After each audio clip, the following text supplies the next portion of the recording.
Be sure to read and follow the safety guidelines to protect your computer from potential damage and ensure your personal safety. For more information about safety guidelines, see the owner's manual at dell.com/support. Before you begin, turn off the computer and disconnect all the attached peripherals. To remove the battery, loosen the 2 captive screws on the rear of the base cover. Remove the 5 other screws and pry the cover off the system.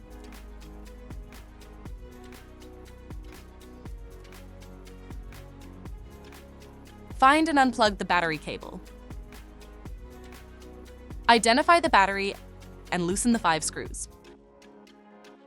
Lift the battery out of the system and remove the piece of tape. Flip the battery over and disconnect the cables.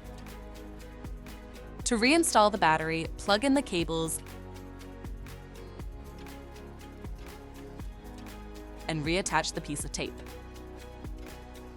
And flip the battery over. Reattach the piece of tape and place the battery in the system. Tighten the 5 screws to secure it. Plug in the battery cable and secure the base cover with the 7 total screws. For more information about your Dell system, visit dell.com/support.